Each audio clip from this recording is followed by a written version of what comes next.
আর গাড়ি তো এনে আসলো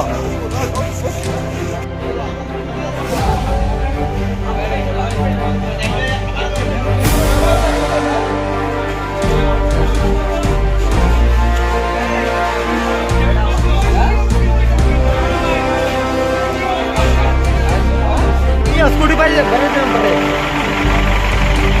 स्कूटी पर स्कूटी जाओ ना क्या বাইরে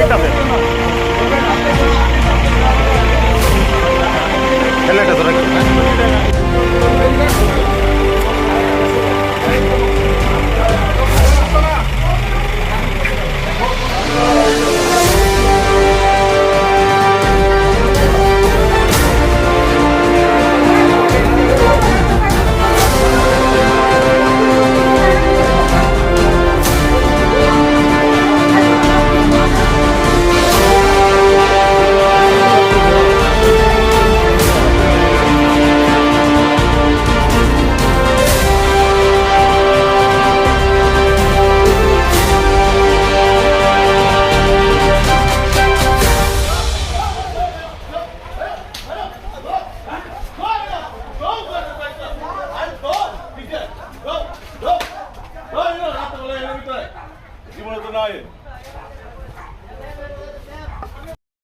আমাদের কাছে খবর আসে যে সবজি বাজার এবং মাছ বাজারের কাছে যে ফরেন লিকার সবগুলো আছে ওখানে কিছু লোকের মধ্যে বর্ষা চলছিল, ঝগড়াঝাটি চলছিল।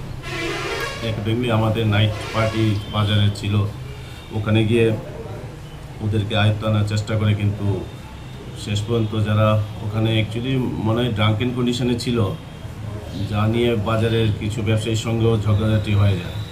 মূলত প্রথমে শুরু হয়েছিল ওদের মধ্যে খাওয়া দাওয়া নিয়ে, আর ওখানে যে 2-3টে দোকান আছে মনে হচ্ছে শিডিউল টাইমের পরেও ওখানে খোলা ছিল বোধহয়, সেই মদ খেয়েই সে বিপত্তি।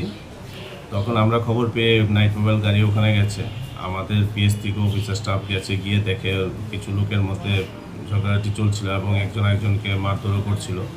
তখন আমরা সেই পরিস্থিতি সামাল দেওয়ার জন্য মৃদু লাঠিচার্জও করা হয়, এখানকার যারা ঝগড়ার সঙ্গে যুক্ত ছিল তাদের ডিসপার্স করা হয় ওখান থেকে, এত রাতে যেহেতু একটা ভিড় জমেছিল।